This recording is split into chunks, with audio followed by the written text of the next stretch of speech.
Shankar. Sorry for the late start, but we are on cue. Um, this is the seventh in the series of ESE seminars this semester, and the theme has been the energy transition. And so far, we've heard talks from representatives from representing India, representing Uruguay, representing Australia. And you found that these situations are so different. Uruguay is almost 95, 98% decarbonized.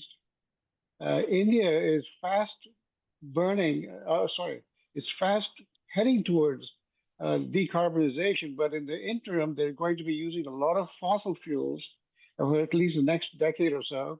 And we saw what the strategy was there. And third, we heard about a representative from Australia, where Australia, land as big as the North America, has got a population with slightly more than what's in Greater New York City. So their challenges are distance and everything else, not necessarily loads that they need to look at. So three different perspectives. The common theme in this has been electrification, increased electrification. And we have a speaker today, David Porter, Vice President from EPRI, who's the Vice President of Electrification Sustainable Energy.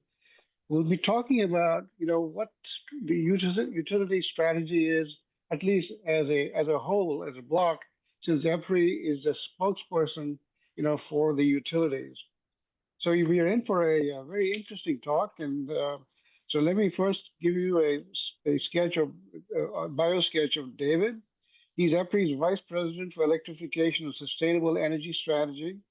He provides executive oversight and leadership to the teams responsible for EPRI's research, development, and demonstration of electrification and customer solutions. Porter joined EPRI in July 2009 as Senior Account Executive and moved to Executive Director Generation in July 2010 before transitioning to Director Strategic Accounts role in April 2012. Most recently, he was the Director of U.S. Accounts, where he led both the U.S. and government account teams dedicated to technology needs of major electric industry clients. With more than 30 years of energy industry and executive leadership experience, David has worked across a variety of utility operations, including power marketing, transmission distribution, energy efficiency, customer programs, and sustainability. Prior to his current role at EPRI, Porter held a variety of executive and management positions at Florida Power Corporation and Duke Power. David holds a Bachelor of Science degree in Mechanical Engineering from NC State, the Wolfpack. David has agreed to take questions during his talk, so the floor is yours, David. Thanks, Rudy. Great to see you, and thank you for the opportunity to join this group today. And please do, as we go through this, feel free to ask me questions anytime in the process, because it'd be great for this to be an interactive discussion. And I apologize for the tardiness, despite the fact that we're an R&D and technology-based company. Our IT people sometimes make it difficult for us to get into applications that are not their preferred app, and we are shackled to WebEx as our preferred methodology. So there's some kinks when we use others, even something that works as well as Zoom. So apologies for that, but I think we have plenty of time to get through the material I have and take any questions, have discussion as we go through. So Rudy started out with some really interesting comments about the differences around the world, and I'll be really heavily focused today on what's happening in the U.S. Even though for those of you who aren't as familiar with EPRI, we really are a global company today. And we do business with about 40 different countries around the world of varying types, all different types of regions around the globe. And about a third of our overall funding comes from international utilities today. So we're much more global than EPRI used to be when it was started 52 years ago in the US. But as we think about the clean energy transition and we look to the future, the world's dependence on electricity is only going to continue to grow. As we think about what the future energy system will look like, and we focus on economy-wide decarbonization, digital transformation, and resilience, those three things are key drivers for the industry as a whole as we think about the clean energy transition. But all of that takes place with an eye towards affordability, reliability, all of that associated with clean energy sources, moving away from fossil fuels and carbon-based fuels. There's a lot of challenges to overcome to get there, particularly as we think about a net zero future. And we'll spend some time talking about what it looks like just the rest of this decade to get us set up to get to 2040 and 50 and those net zero or zero carbon futures. But there's also significant opportunity for the industry around this. If you look at the clean energy transition and the opportunities that are out there, they fall into three pretty significant buckets. First of all is around the growth in electricity sales. The electric industry in the US, in terms of growth, load growth, has been very flat, in some cases declining for decades. Folks that had load growth of, 1.5%, 2% really felt good about things in recent years. That is changing drastically right now with increase in large point loads, reshoring of industry, electric transportation. A lot of things are figuring in that is changing the whole makeup of how utilities think about their business going forward. Another key focal point for the industry as we go forward is improvement in affordability. We see the opportunity with the clean energy transition for a pretty marked improvement in overall energy affordability. And I want to make one clear distinction here when we think about this. This is not necessarily meaning that folks' consumption of electricity and the associated cost for electricity is going to go down during this time frame, because it's not. The overall consumption of electricity, particularly as we electrify end uses, is going to go up.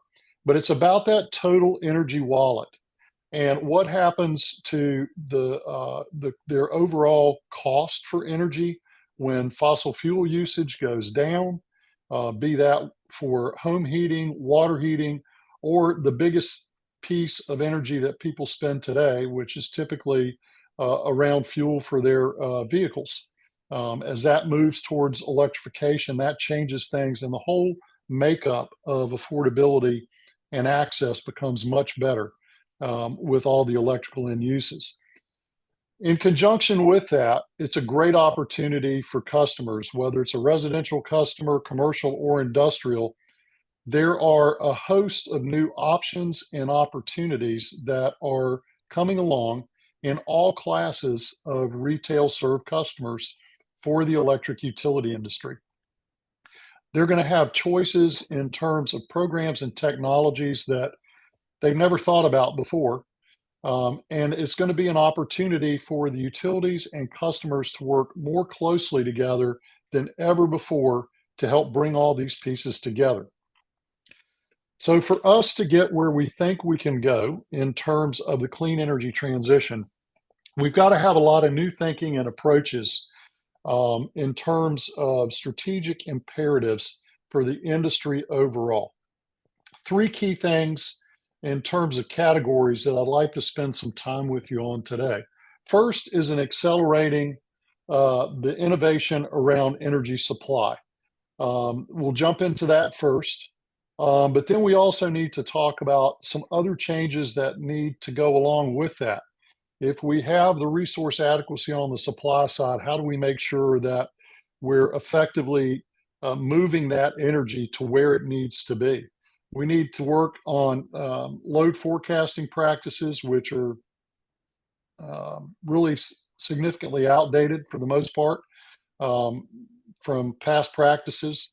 But new approaches to system operations, and in particular, better, truly integrated system planning from end to end for the energy value chain.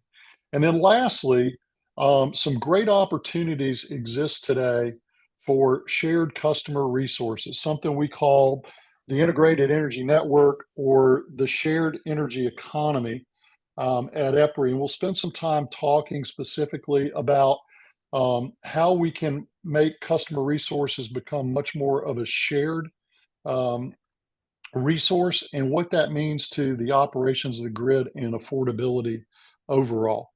So let's start by looking at some of the challenges around energy supply. Um, at the top of the list for where we are with energy supply today, managing intermittency is a huge challenge.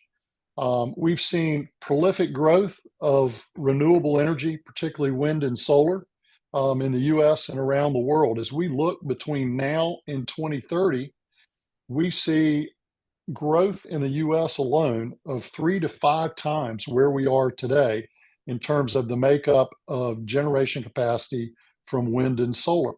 And that's great from a clean energy standpoint, but it also challenges us in terms of balancing the system and how we handle that intermittency um, as it comes on and off the grid, depending on whether the wind's blowing or whether the sun is shining. So as we think about that, there are some other technologies that we need to develop. One thing that is certain as we go forward, there will be additional natural gas fired generation built in the US and other places around the world. Natural gas is still a very abundant and cheap fuel, particularly in the United States. Combustion turbines are very flexible, whether they're combined cycle or just simple cycle CTs, they're very flexible. There's some changes in terms of regulations around combustion turbines, how much they can run based on some new guidelines from EPA, but they will be part of the mix going forward. What's really important connected to that is that we work as an industry to make sure that carbon capture, utilization, and storage comes to pass. There are viable technologies out there today to capture carbon from coal plants, from gas plants, some by direct air capture. They are not yet economically feasible.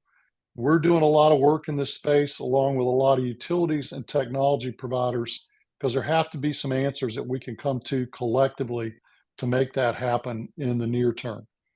Advanced nuclear gets all kinds of press these days, and I know that you all see that on a pretty regular basis, sometimes associated with new large point loads, other times talking about small modular reactors and what the opportunities are there in a variety of different applications. The challenge for advanced nuclear right now is timing. And when can we really count on that? When can we reach the point where we have serial number 10 and beyond on small modular reactors?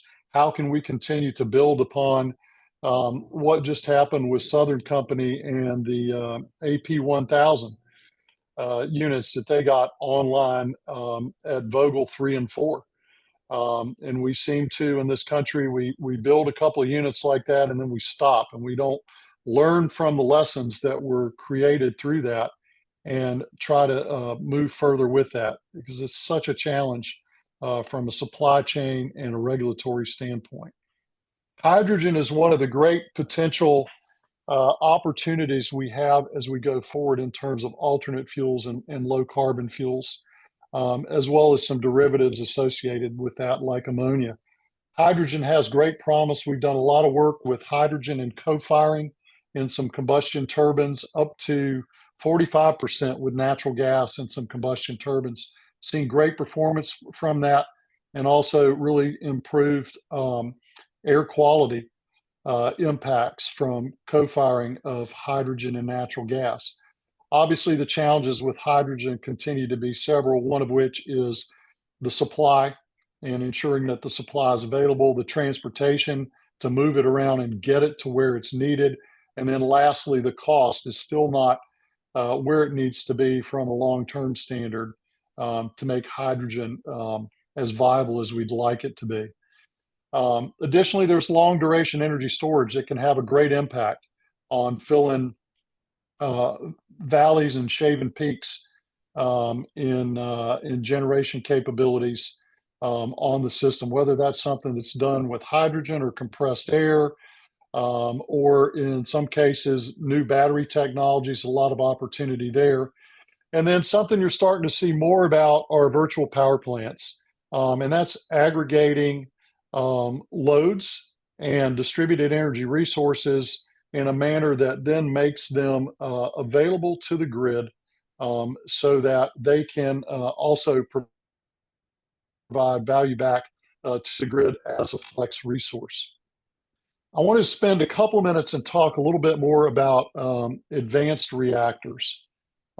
There's tremendous promise here, as I mentioned. The new SMRs, regardless of the technology that you're looking at there, give us great opportunities to increase flexibility, load following capabilities from these nuclear units. They're smaller. Many of them will be less than 300 megawatts in size. They can be grouped together. You hear a lot of discussion about 6-packs of SMRs, a lot of opportunity around that, but there is still a lot of work to be done, demonstration to be done, regulatory constraints to be overcome. But there's a lot of promise there too, particularly when you think about SMRs and the fact that much of the fabrication for SMRs can be done off-site as opposed to on-site with much larger nuclear units that we're used to seeing these days. There's an inherent advantage both in cost and speed to be able to do that. Once all the designs are finalized, the manufacturing processes are approved and finalized, we can get through the regulatory hurdles. There's also some great opportunity with these new reactors too, to do more, to provide capabilities for district heating and cooling systems as part of how they're used, and be used in conjunction. We'll talk more about data centers a little bit later, but lots of opportunities for those large point loads and how modular units might fit with those activities as well. So as we move away from the supply side discussion and think about what needs to be done more from a grid operational standpoint, let's dig into a little bit around the planning, the forecasting, and the operations of the backbone of the system, the wires.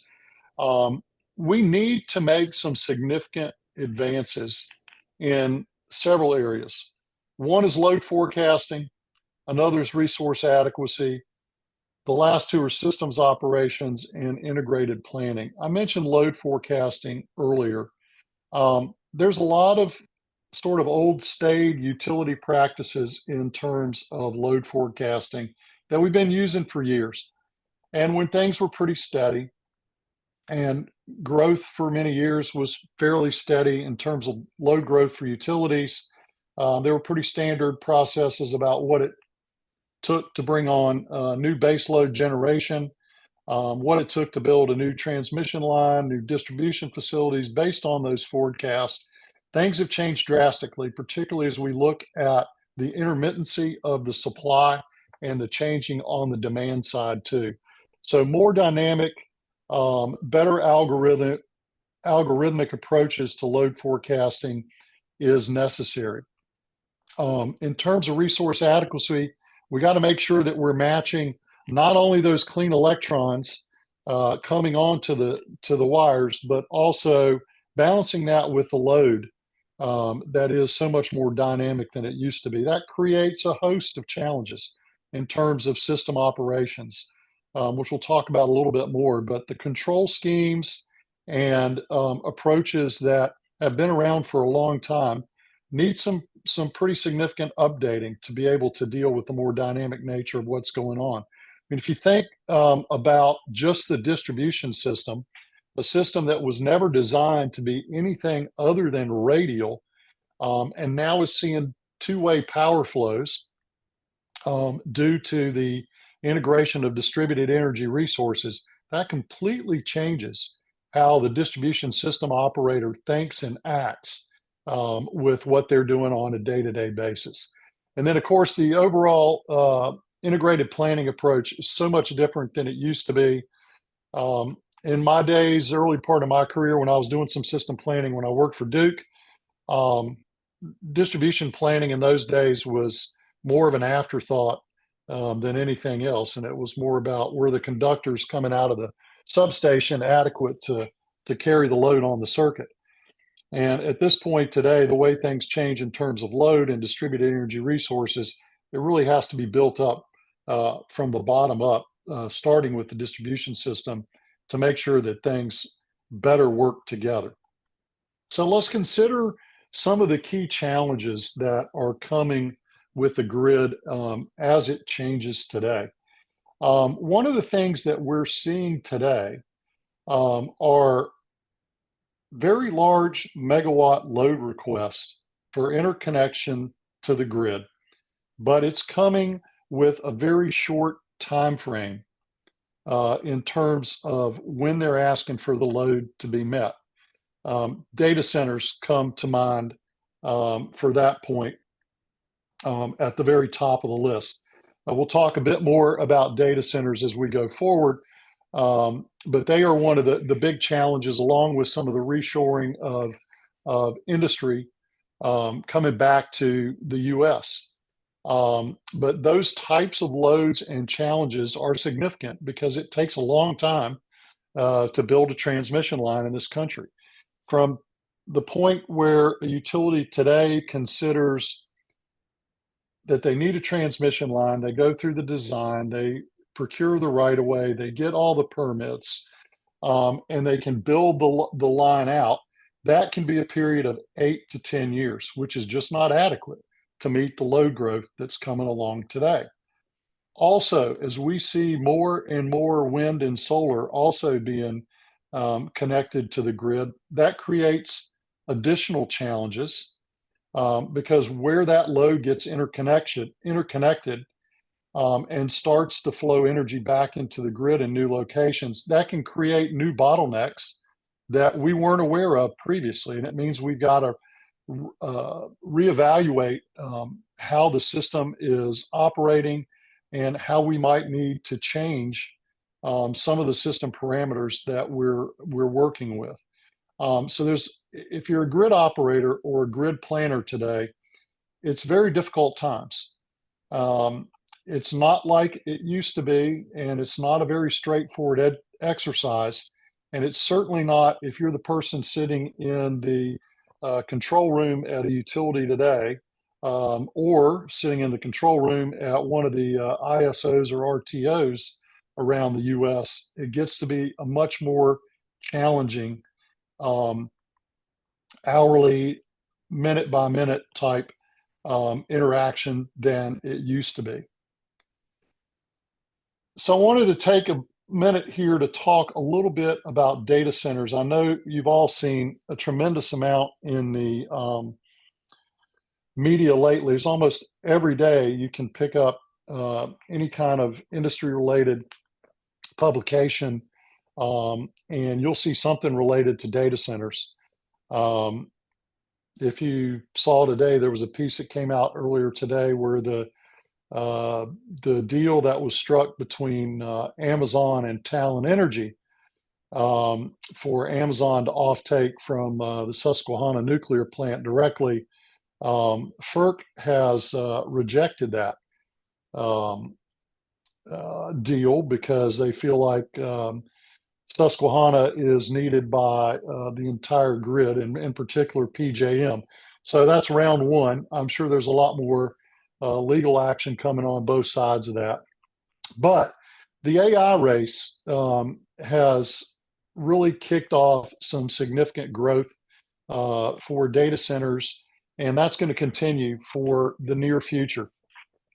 This is an outtake from a paper that EPRI put out in May of this year on powering data centers, and it's a publicly available report. I can send you the link afterwards if it's something you're interested in. But we took a look at the data center industry in the US and made some annual growth rate productions and then translated that to look at what percentage of the electricity consumption would the data centers be in 2030, depending on those different growth rates. And you can see that from a low growth rate all the way up to the highest growth rate, the annual growth rate on the high end being 15%, that we project that data centers could consume as much as 9% of the total US electricity consumption in 2030. That depends on a lot of factors. We grew the rest of electricity consumption by 1% a year over that same time frame. So if that shifts a lot, that could change the overall percentage. But the point is that there's going to continue to be large load growth, not only from data centers, but also from new industry coming on board. A lot of high-tech industry. The CHIP Act has had a lot to do with reshoring, new chip manufacturing coming in. There's a lot of new battery plants being built in the US to support the EV industry. But the data centers are what's the most interesting and the most challenging for the industry, because today there are no data centers in the US that are as large as 500 megawatts in demand. But the new requests from the data centers are 500 megawatts and larger, all the way up to currently we've seen requests as large as 1.5 to 2 gigawatts of load. The other piece that's really challenging with this is the data centers are telling the utilities that they need this in 18 to 24 months. The data centers can build in that period of time. They will not need all of that load on day one of the 25th month from when they start. So there's a mismatch and a lot of uncertainty between the utilities, the data centers. The data centers want to ensure that they have the appropriate load service that they need when they're up and running. The utilities likewise don't want to make investments that could be stranded or don't get fully recovered in their rate base. And so it's a challenge right now to get all these pieces to match together. And it's important to the US for a lot of reasons. Number one, from the US government, they see it not only as a national security issue, but also a competition issue. And they want the data centers and AI technology to be developed in the US to give us an obvious competitive advantage against the rest of the world. If you look at the total data centers in the US today, there are about 5,500 data centers in the US. And of those, only about 10 to 15% are AI based today, but that's going to grow a lot. The US today, that 5,500 represents a little over 50% of the total data center population in the world. So there's going to be tremendous growth all around the world, tremendous growth for AI, but all of these hyperscalers and tech companies, their businesses continue to grow in their normal business, let alone what's coming with AI. It's just a great challenge for the utilities, but also a great opportunity. We just launched a project last week. You may have seen some of the media hits on that. We call it DC Flex. From the work that we've done with data center operators and owners, as well as the hyperscalers, there is an opportunity for data centers to be a flexible resource to the grid. And we need to work collectively within this key group of stakeholders to help make that possible. So some really exciting things coming there. So I invite you to stay tuned and keep a look at our website and what's going on with DC Flex to keep you informed on that. The other thing that we need to do as we look to the future, we can't continue to just build supply side resources completely unencumbered to meet the load growth that's coming. There are opportunities to get more out of the existing assets that we have today. You may have heard the term GETS, or grid enhancing technologies. And there's tremendous promise here to do more with the existing assets that are out there today, particularly in the T&D space. And I'll touch on a few of the things here on the slide because we see great growth potential here. We're doing a lot of work in this space with technology providers as well as utilities, doing a lot of lab testing for the longevity of those resources. Oops, somehow we slipped. My apologies here. Long-term testing in our labs to see how these technologies hold up under extreme weather conditions and challenges in the field. So lots more to come in that space too, but let's talk about a few of the different opportunities here. First is dynamic line ratings and advanced conductors.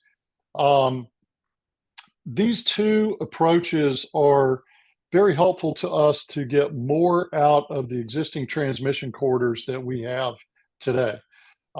Dynamic line ratings offer us an opportunity to increase throughput on transmission lines by as much as 30%, given certain weather conditions, which take into account not only ambient temperature, which has been done on a regular basis by utility operators today, but also when we take into account wind and having good weather data and AI to work with that to know when we can squeeze more out of existing lines. There's also been a lot of work on advanced conductors to be able to replace some of the more traditional aluminum conductors that are steel reinforced with aluminum, with carbon reinforcement, and some other different types of conductor technologies to help really increase the power flow through those corridors from where it is today. Those are both lower cost alternatives compared to some other things that we'll talk about and can have a significant impact. There's also an opportunity within some existing transmission corridors to look at the capabilities to move from AC transmission lines in some of those corridors over to DC, where we know we can pump more energy through those same corridors. Not an inexpensive prospect, but it's something that does provide promise and opportunity. The second thing is power flow controllers, and this is power electronics that use their capabilities to change the impedance within the lines, within the transmission system, so that as condition changes through daily operation, the ability to move more power, shift power around to different corridors becomes much more capable with these power flow controllers. Another approach is topology optimization, and this is a modeling technique that we utilize as you incorporate other technologies and opportunities, but doing dynamic modeling and looking at where we can make changes to the network to take advantages of changes in loading and where there's the ability to pick up and move to some alternative corridors to feed loads. I mentioned bulk energy storage and VPPs earlier. Great opportunities with both of those.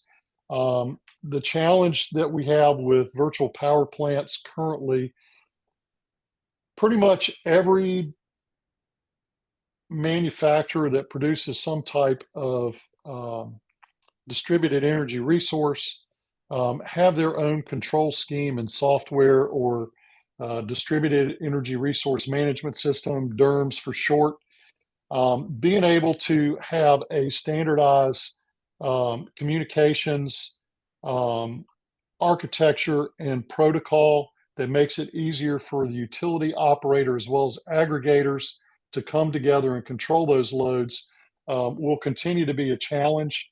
There's some work that we have underway, some things we're doing in conjunction with DOE and others to try to move that forward so that we can better enable the opportunities with virtual power plants. So the last piece that I'd like to dig into for a bit is around customer resources and how we can better share customer resources, particularly as we look to electrification and what the impacts associated with end-use electrification can do for customers and utility programs. So imagine with me for a moment, if you will, that we look to the future and any new customer-owned appliance that you receive would arrive grid connected. Those capabilities are pretty much there today, and the communications capabilities come built in to appliances today, but they're really not ready and not set up for that VPP piece that we need that automatically connects them to the grid and some control schemes. Along with that, what if EV chargers came out of the box in the same manner and controllable right from day one by the DSO? And then also, what if every new water heater or HVAC system came and was immediately part of the demand response program that it was for where it was installed, regardless of where that is around the country. And those capabilities are pretty close, but we're not quite there yet. But the point of all that is that if we were able to do that, and you look at a typical home, for example, that could be anywhere between 2 and 11 kW of controllable load that the utility then has to use as a flexible resource. That's a tremendous resource when you start to multiply that times millions of residential customers around the US. So if we can make these things happen, and it is possible, we've got to see some changes that are industry-wide. First and foremost is to have some standardized communications, protocols, and controls so that all the devices can be seamlessly integrated into utility control systems and not just something that's simple on-off demand response, old load control program, but something that's much more than that. In addition to that, we've also got to ensure, and this is not an easy step, but assure that transparent and readily available reporting is available to all the participants, whether it's aggregators, the grid operator, or the people that are making their energy resources available to the grid. And there's some work to be done there. It can be done, but there is some work that has to take place to make that happen. And a lot of collaborative work has to take place to change some of these industry standards and approaches to how it's all integrated together. So as we think about electrifying more of the end uses, I wanted to share with you some work we've done over the last year and a half, looking at electric panels. And we're looking at this because we're thinking about all of this electric load that we want to add to decarbonize end use. And we're just talking about maybe 2 to 11 kW at a typical home. These are some pictures from a survey that we conducted around the country with about 3,000 respondents.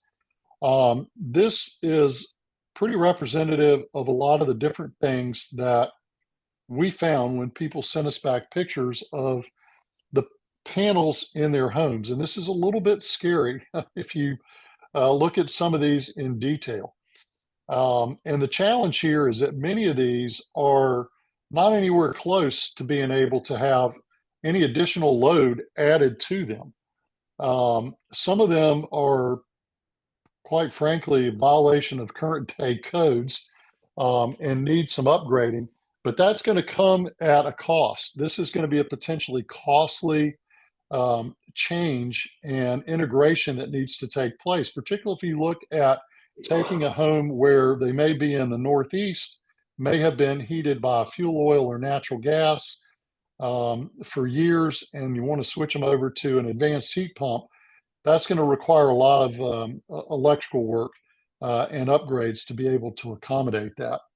So let me share, other than just the scary pictures, some of the results from what we found in the survey. Um, and this is broken out for you by the 4 regions of the U.S., which are vastly different and not different than what you would expect. You would expect in the Northeast and the West to see smaller breaker panel sizes in the Northeast because they've typically utilized fossil heating, and in the West, smaller panels because they don't need a lot of heat most of the West. Couple things that it's important to take away from this. I think one of the scary things is the big chunk of space there that's red that indicates that a lot of people, as they did this and took pictures, couldn't figure out where the main breaker was in their home.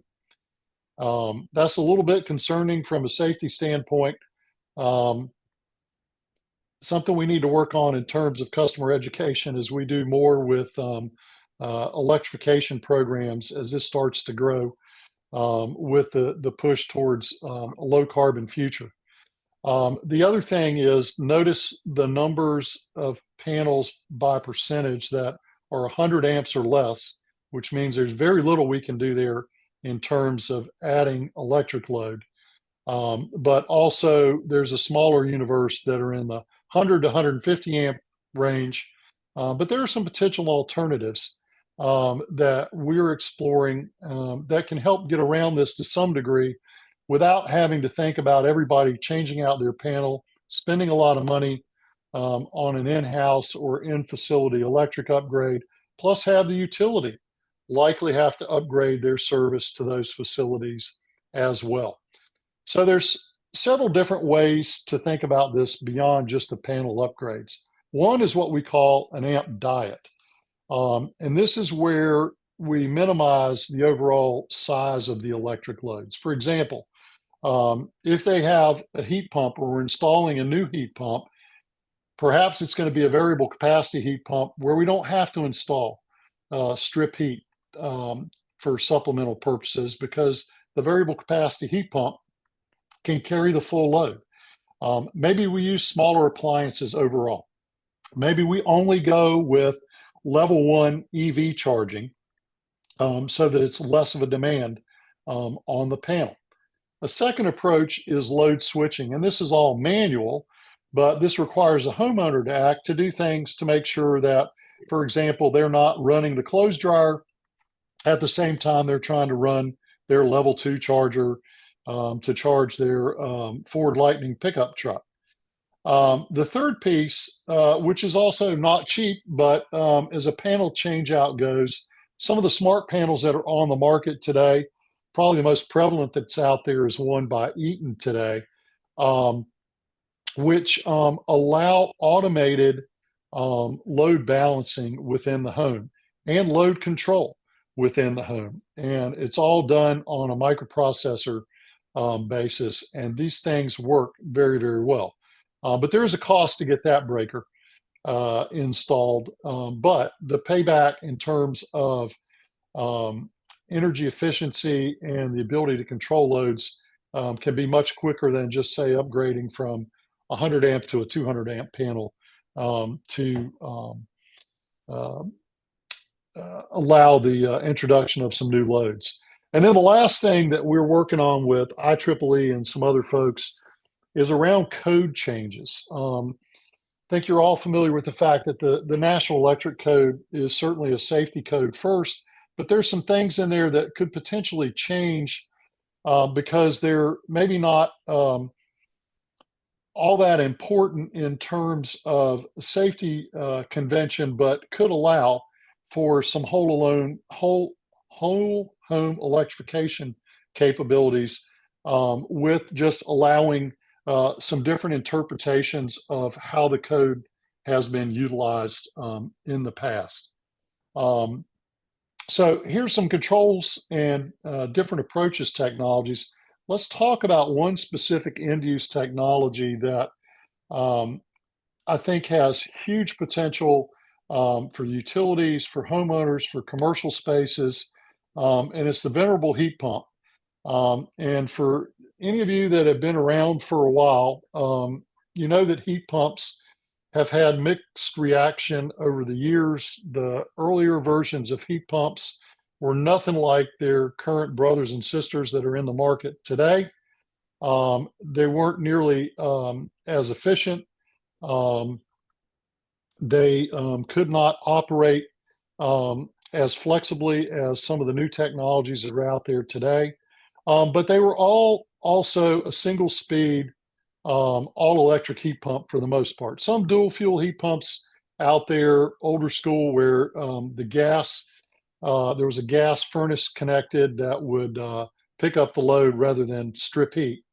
But the challenges with all those older units and current single speed units that are still prolific in the field are that they are normally sized for peak cooling load, not for heating. So when you size for peak cooling load, you get a different outcome in terms of the unit that you would install versus if you size for heating load first. So when you do that and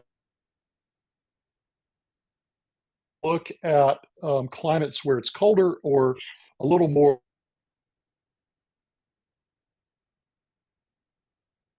mixed in terms of cold and hot, typically insufficient to meet the peak heating loads, which then meant that the strip heat had to be included and it ran a lot to meet heating loads.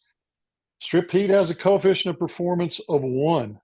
That puts a significant strain not only on a homeowner's electric bill, but also it puts a significant strain on the grid during winter peaks time, particularly during key storms like things like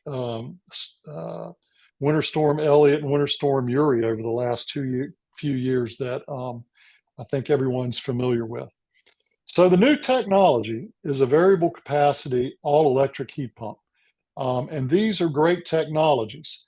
One of the key things that we need change to help move this technology forward is for the DOE and Energy Star programs to start making this the standard by which they push, as opposed to higher efficiency single speed heat pumps. And why is that important? Because the variable capacity heat pumps can be sized to meet, really in most parts of the country, all of the peak heating load. And in many cases, what we have seen is that they can completely eliminate the need for electric resistance heat. At the very least, in very close cold places, it significantly reduces the amount of strip heat that might be required. The result of that is that when we get into a winter peak, you now have something providing heating for the home that runs at a much higher coefficient of performance than what you get from resistance heat. So it makes a huge difference in terms of how much stress is put on the grid during peak loading conditions in the winter. And that's really an important thing as we look to the future, because a lot of utilities in the US today are summer peaking utilities. That's because of air conditioning load. When you look to an electrified future, most utilities are going to switch over to be a winter peaking utility. And that's going to be a big challenge in a lot of places. So it's really important to have those high efficiency variable capacity heat pumps in the field versus the older types of units with resistance heat. A couple other things I'd like to share around variable capacity heat pumps. And we've got hundreds of these in the field that we've been testing. In particular, we've been running some tests with TVA. And in TVA service territory, which the Tennessee Valley Authority can have some pretty rugged winters, particularly in Tennessee. And Winter Storm Elliott, which was, I believe, Christmas of 22, if I recall correctly. We had a bunch of these variable capacity heat pumps installed. Most of them are installed with no backup heat. And we have some incredible data from the days of those storms because we had several elderly homeowners that were part of this test, and a couple in particular who kept their thermostats set to 76 degrees inside their homes. Those heat pumps kept their homes at 76 degrees through the entirety of those storm conditions over a 3 to 4 day period where single digit and low double digit temperatures outside were the norm. That is very significant. It tells you a lot about the capabilities of those heat pumps. It also made a big difference for how TVA and their local distribution companies were managing the load on the system. So we're very, very pleased with those results. We'll be doing more of those tests this winter in some colder climates. So you should see some results come out from us about that. But the capability to reduce the peak demand, lower customer bills overall, provide better comfort for the customers as part of that. And then really the key here when we think about this from a utility standpoint, if we can electrify without the utility having to make larger infrastructure investments, that's even better for everybody because it helps keep retail rates down overall. And if things continue to work in the right way with incentives and loan programs from the federal government, that can really help move things forward here as well. So as we think about what's in front of us, and as we look to 2030 and beyond, we're kind of in a place where it's a bit of a perfect storm for us in the decade of the 20s. There's huge challenge and there's huge opportunity, but there's never been a better time to be in the energy business, in my opinion. It's exciting. There's a lot going on across the entire industry, whether you're in the energy supply, the energy delivery, or the end use of energy space, all connected and great work to be done in this space. So as we think about some of the key things that need to be done to enable what we've called the shared energy economy, there's innovation that needs to take place in 5 key areas. At the forefront is regulatory. In our country, state by state, there are different regulatory bodies. Some are elected, some are appointed. They all have a little bit different mindset about how they do things. They have very different constituencies depending on what the customer base is within those states that they say grace over. But we've had some long-term practices and a lot of generally accepted practices that have kind of held across all 50 states. But as we look to the significant changes that are coming, we've got to find some new regulatory approaches and considerations that not only better enable affordability, reliability, and resilience for the customers, but also enable the utilities to make investments in a more timely manner than what they've been able to do in the past. And one of the age-old bugaboos there is around rate cases. If any of you've ever studied that, there's these lovely things called test years, which looks at past history, gets a lot of study by public staff and the regulators, and it's a very long process. And we've got to find some new ways to do things in a more timely manner and be more flexible around that process, both from the utilities and from the regulatory standpoint, without losing sight of making sure that the ultimate customer is impacted in only positive ways from that work. The customer engagement, we just finished talking about the customers a lot. You know, there's 5 things that customers are really interested in. What we're doing with the clean energy transition gives them all those choices. It's choice, it's comfort, it's control, it's convenience, and most importantly, it's cost. As we talked about earlier, we see the opportunity here for the overall energy wallet for customers to shrink, and less of their income is going to go towards energy overall as we make these transitions. There's also great opportunity and need for what we call affinity partnerships, which means that the utilities need to develop strong or stronger new networks with um, the trades in their service territory, the HVAC contractors, the electrical contractors, as well as other folks that they might not have worked with as much in the past, thinking about the environmental justice community and folks that have common interests with them in terms of access, equity, and affordability. There's a chance to partner together and do things more effectively today than ever before. Grid ops and planning, we talked about a lot. That's got to be integrated. It's got to be system level. And it can't be done in a vacuum in any one of the main silos for the utilities in order for things to work best. And then lastly is that integrated grid or integrated energy network that we've talked about, the need for common platforms, common communication, and controls integration that makes all of these pieces work together for the collective good. So with that, a couple of other points I'd like to make just as sort of key takeaways, and then I'm going to stop talking and happy to take any questions. But kind of 5 key things here. One, as we look towards a decarbonized future, and working towards reducing the effects of climate change overall, the electric sector has a central role in that. And if you look at what's happened in recent years within the electric sector, there's been significant improvements there already on the supply side.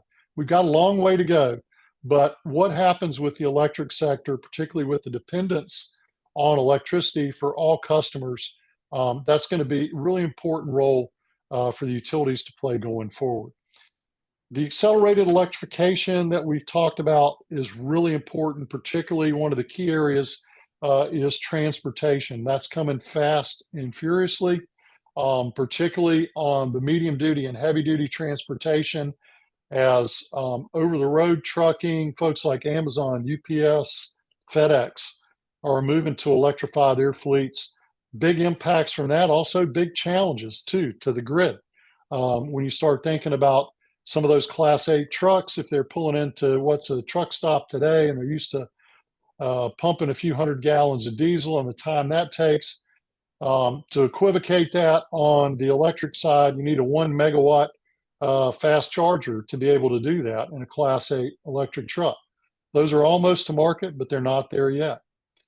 Reliability is another critical factor. As we grow electrification and that dependence on electricity, the expectations from the users are going to be that the reliability continues to increase as well. So that means that the operational practices and implementations of some of those grid enhancing technologies that I mentioned have to be up to par and operational in a way that increases reliability for all end users. We talked a lot about customers. Customers are absolutely critical to this. If customers electrify but choose to sit in their cocoon and not be part of allowing their energy resources to be part of the bigger picture and help provide grid flexibility, then we're going to continue to have challenges. And then lastly, as we look at this and we pick this apart piece by piece, we have to keep a very regional focus and dig in deeper on a regional basis, because things do vary very much by region, whether it's the connectivity by the way the grid is operated, or the grid interconnect across the U.S., or the weather patterns and the climate associated with different regions. All of that plays into this collectively, so that we attack it in particular on a more granular basis to make things move ahead more quickly and efficiently. The last thing I'll say is I think one of the great things that's coming out of this, if you look at where the energy sector is trying to go today, and where societal priorities are in terms of access and equity and affordability. We're at a place I don't think we've ever been before in the energy industry where those societal priorities and the energy sector priorities have an opportunity to really intersect and make an impact. So with that, I am going to try to stop sharing here and let's see. There we go. Perfect. Excellent presentation, David. What we do normally is we ask the students to ask questions first. And the students, please unmute yourself, introduce yourself, and ask David questions that you have. And so, students.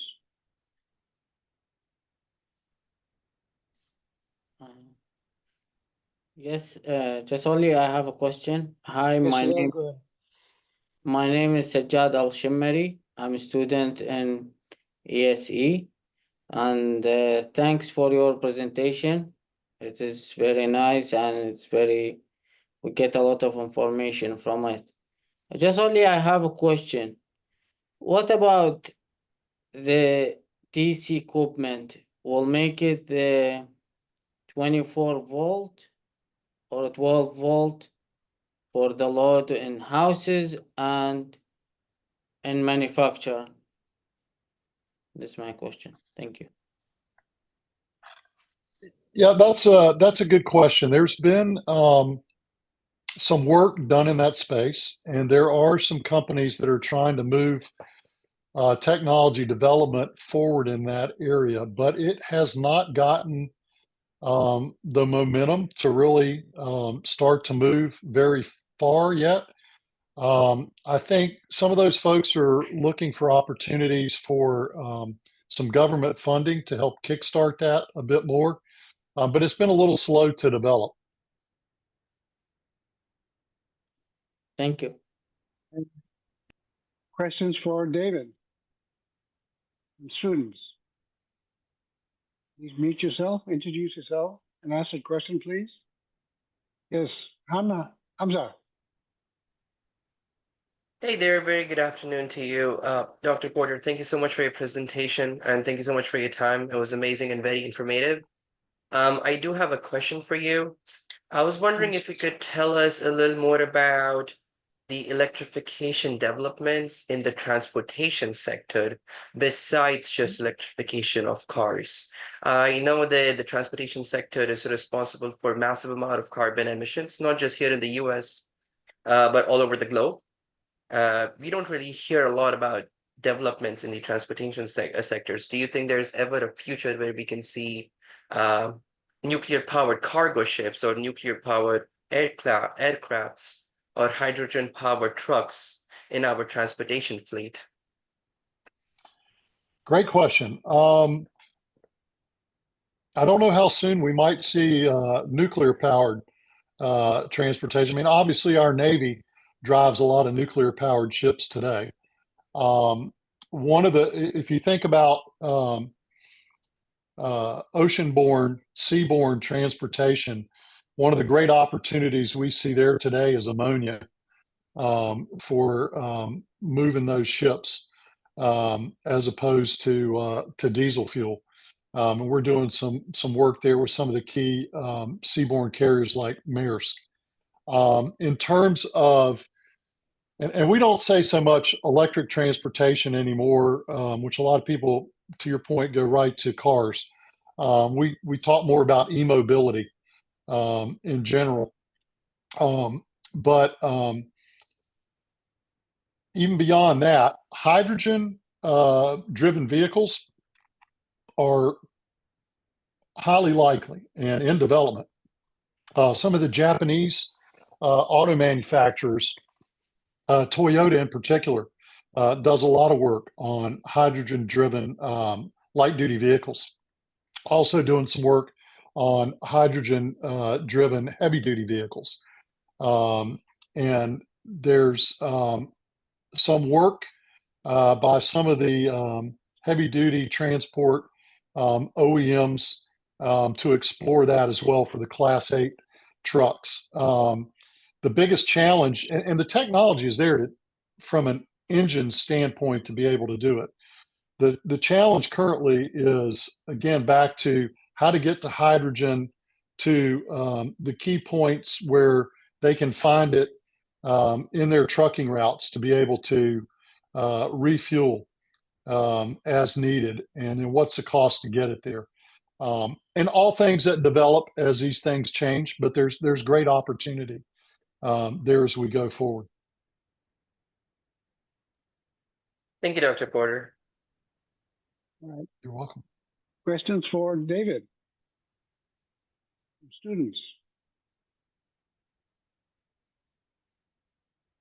All right, so I will open it up to general audience. You have questions that, and I'll also read through the chat box.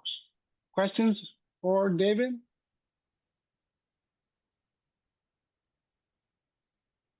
All right, Dave, there is in the chat box from Frank Richards. A couple of years ago, there was a prediction of huge data centers to be required for crypto mining. Is that still a thing, or does AI encompass that? Crypto mining is still a thing. What we found with crypto mining, I know there was a lot of panic from folks initially when it was really growing.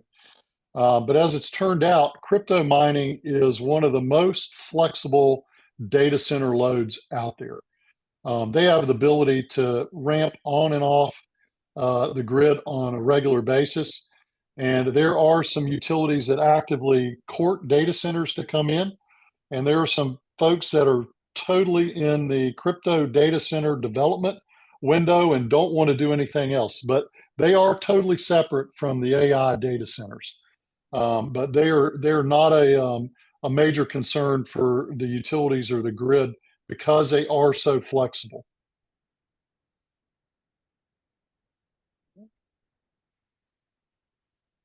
Sabir Ali has a question for you, David. Can you please elaborate on grid-connected appliances and how saving could be achieved with preset functions and controls? Yeah, that's a great question. We've all of these new appliances that come into the home. We'll just stick to the home for this discussion. The communications capabilities, and in many cases, the controls capabilities are there today. Perhaps the biggest challenge is not just the interface and the connectivity back to the grid operator, the utility, or even connecting to something like a Nest thermostat in the home. It's the more the lack of willingness on the individual homeowner's part to not feel like they're 100% in control of what's going on in their home. So part of it comes down more to a customer education effort, and particularly an understanding of the economic benefits to them from participating in those programs. And to me, that comes back to the utilities and the industry as a whole to do more to better communicate with customers so that they're willing to be part of those programs and not opt out. What we'd prefer to see happen, and there are some devices that do this today, Nest thermostats, for example, if they're connected with certain utilities around the country, when that homeowner brings home the Nest thermostat, opens it up, connects it to the internet, and the Nest thermostat knows where it is, understands who the service provider is, it automatically can connect them right to the utility program and gives them the option to sign up for it right then when they're initializing the device. That's more of what we need to happen. And what would be even better is if they're automatically opted in and when they bring that new device on, and then have to do more work to opt out as opposed to being able to opt out right at the beginning. That's a big behavioral change and a lot of construct change in terms of programs, but the capabilities are there. Again, I think it just comes down a lot to education and understanding. Well, David, I just want to pick up on that because educating the customer, I think is probably one of the bigger challenges than technology itself. Um, and is EPRI working on that aspect of it because behavioral issues, uh, the customer being educated about how what are the consequences and the good things that can be got off if they're grid connected. Is EPRI doing anything along those lines? We are, Rudy, and I wish I could say we were doing more. I think Omar Siddiqui. He leads um, our customer behavior programs. Um, and, honestly, probably our biggest challenge today is getting utilities to better understand the need for those educational programs and how they can better interact with their customers. Because that's where that connection's got to come from.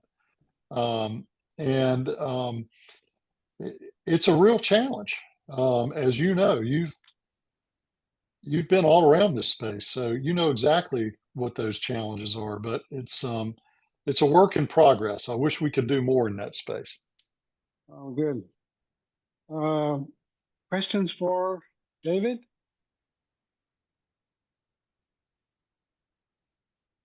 There's Chat several. box, There's several in the chat, Rudy. Okay.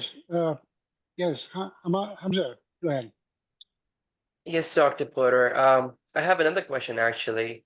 So I was just looking at some of the work that EPRI has been doing on sustainability and electrification recently, and I was wondering if you could maybe share some more details on how EPRI is using machine learning or AI in load forecasting models to better predict demand surges and to manage peak loads.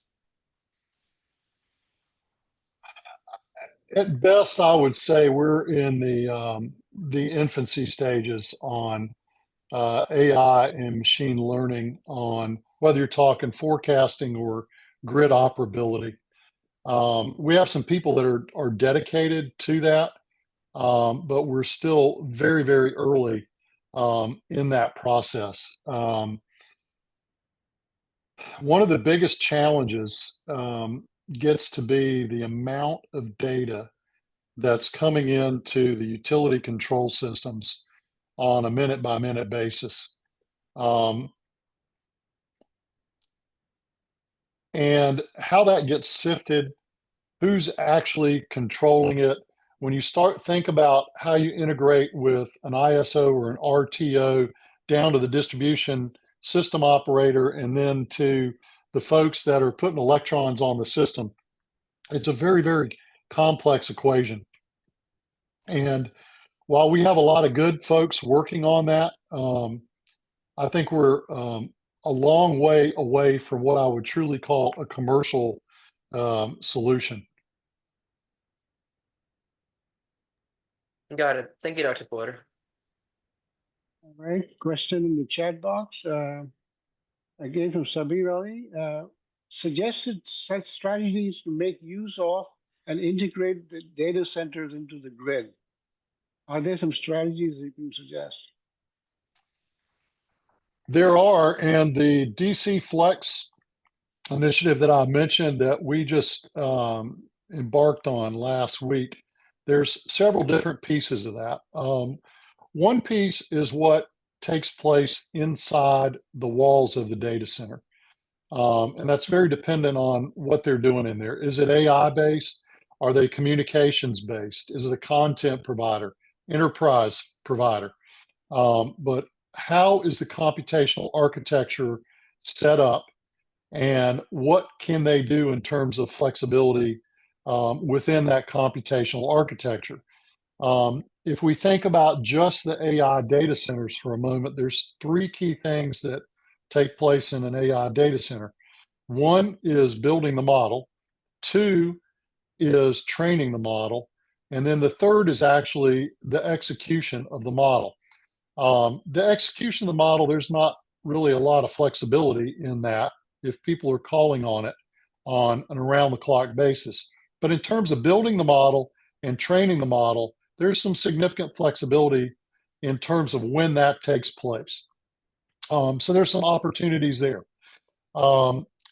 Outside of the data center, but within the fence line of the data centers, every one of the data centers has 100% redundancy in terms of on-site generation. Most of that today is diesel-fired generation.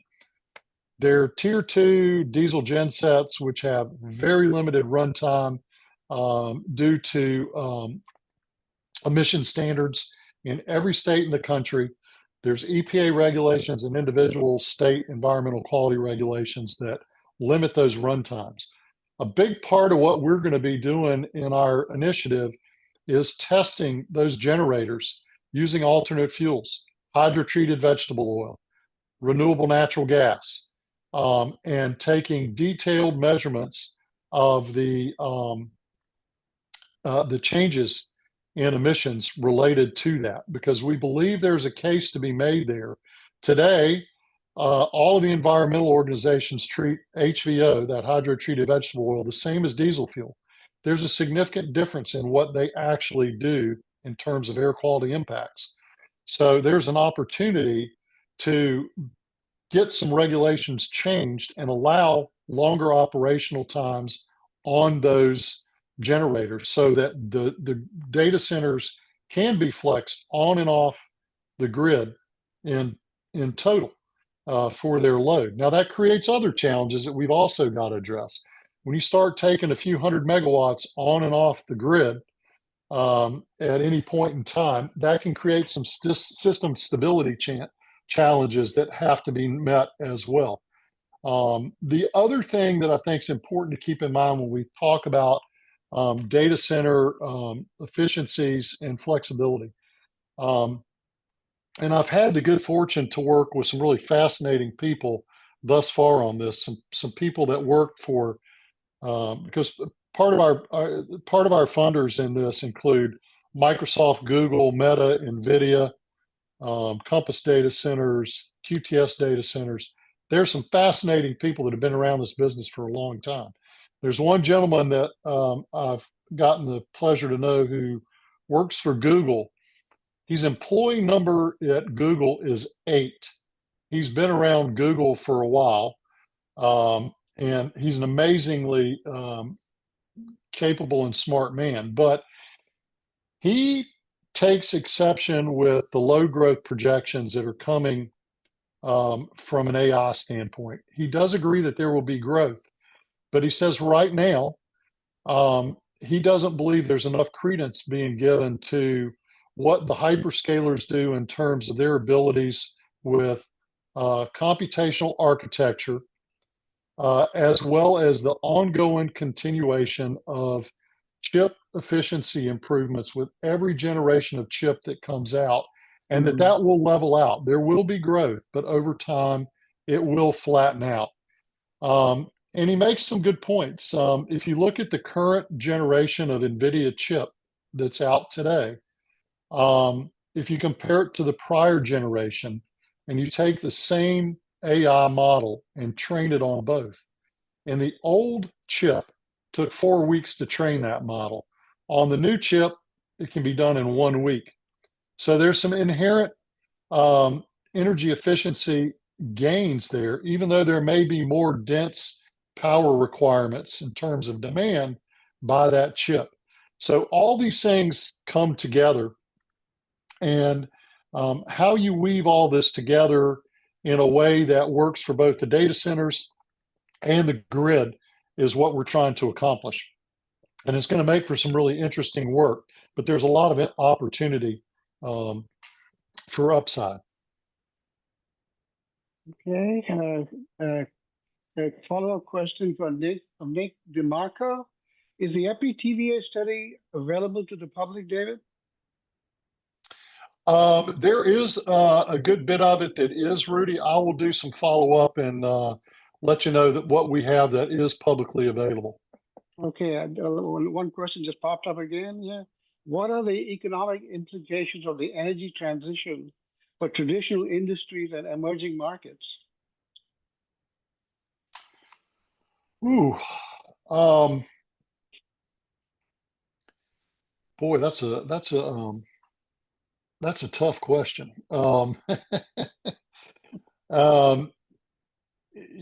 an opportunity in some of the emerging markets for them to potentially put more clean electrons on the grid faster than some of the more developed markets, where maybe they don't have some of the regulatory and government encumbrances that are around in some of the older markets. So I see some potential opportunities there, which could long term have better economic implications for some of the traditional industries that are out there and still growing all around the globe.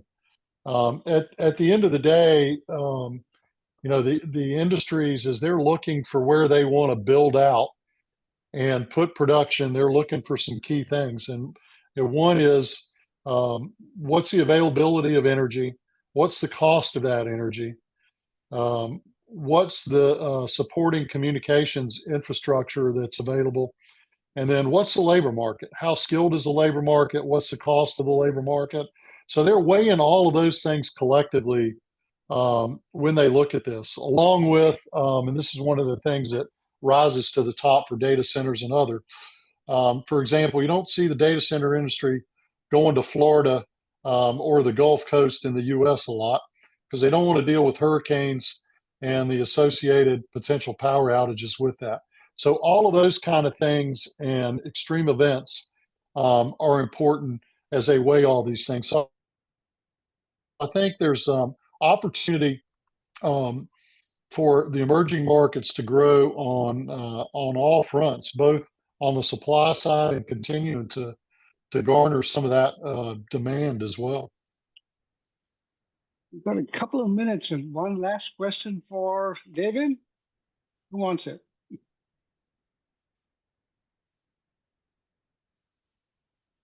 Takers?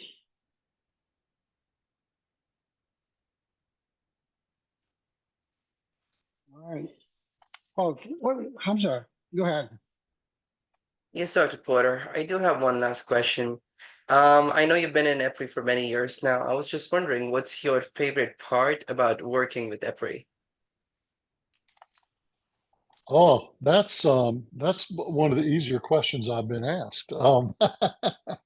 And this is actually my second stint with EPRI. I came to work for EPRI the first time in the mid '90s when I left Duke and came to EPRI because EPRI was just starting to move into the international arena, and I wanted to do some international work. So I did that for a few years before going back to the utility side of the equation. But coming back to EPRI was pretty easy for a variety of reasons. Number one, the work that we do is really important. Our charter is all about societal benefit. Even though our main customer base is electric utilities, all the work that we do has to show a general benefit to society. And that's a really important part of our work. The second is that working at EPRI, I don't care what your role is, you have the opportunity to learn something new every day. So it keeps you fresh. It helps you broaden your horizons on thinking, and also gives you the opportunity to think about bigger and broader problem solving. And for right now, what's going on in and around the energy industry is incredibly exciting in all facets of the business. So from the ability to learn daily and learn for the long term, it's a wonderful place to be. With that, thank you very much, David. You know, our mission at ESE this is the best time to be in energy. So it echoes exactly what you said. But just fascinating presentation. And just thank you again Thank for you. taking the time. And let's see, we'll be meeting 2 weeks from now. We'll have another EPRI speaker talking about energy transition in Europe. And so mark your calendars, November 18th, we'll have that presentation. And also in the chat box, we'll have an information session for new students on what is the ESE program all about. That's this Thursday. So if you're free, 12 p.m., please register for that, students, and we'll see you then.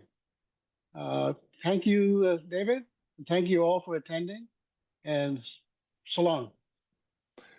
Thanks for having me, Rudy. Appreciate the opportunity very much. Thanks, David. Thank you, everyone. Thank you, Susan. Thank you, Dr. Porter. Goodbye, Professor. See you soon. My pleasure. Thank you.